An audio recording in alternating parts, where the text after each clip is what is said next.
Salut à vous les juristes, on va parler d'une nouvelle décision devant le Conseil d'État. Et ça concerne la nouvelle, la nouvelle Union populaire écologique et sociale, ou l'ANUP si vous préférez.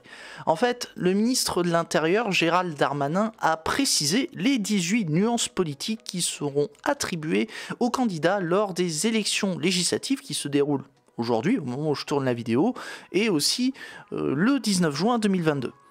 Et cette grille des nuances politiques, elle permet du coup d'agréger les résultats des élections pour informer les citoyens et les pouvoirs publics et faire apparaître les tendances politiques locales et nationales. Pardon. Malheureusement, le ministre de l'Intérieur a refusé de reconnaître la NUP comme une nuance politique à part entière. Il estimait que seuls les partis qui composaient la NUP devaient être considérés comme des nuances politiques, et ce de manière séparée. Du coup, face à cette décision du ministre de l'Intérieur, les différents partis politiques qui composent la NUP, dont la France Insoumise et bien d'autres partis, ils ont décidé de contester cette décision devant le Conseil d'État, afin d'en obtenir la suspension, comme vous allez le voir là tout de suite. Alors, qu'a décidé le Conseil d'État? Face...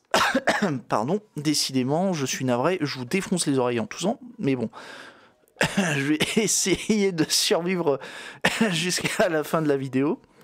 Bon, du coup, face à cette affaire, le juge a donné raison à ces partis politiques et a enjoint au ministre de l'Intérieur de prendre en considération le fait que la NUP constitue une nuance politique à part entière dans la présentation des résultats aux élections législatives.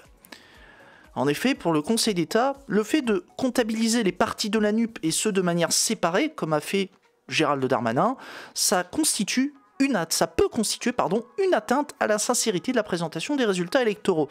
Et ce d'autant, et c'est ce que rappelle le Conseil d'État, la NUP rassemble quand même les principaux partis et formations politiques de gauche autour d'un programme partagé et de candidature unique dans l'ensemble des circonscriptions. De plus,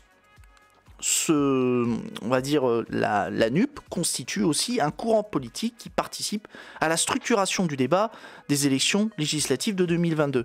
Et c'est pour ces différentes raisons que le Conseil d'État estime que le fait de ne pas reconnaître la NUP comme une nuance politique à part entière, ça peut avoir un impact sur la sincérité de la présentation des résultats électoraux. En gros, on aurait, si je puis dire, un résultat qui serait biaisé. Voilà.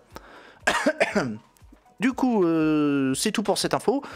Si vous en voulez plus, abonnez-vous et partagez la vidéo autour de vous. Allez, à plus les juristes.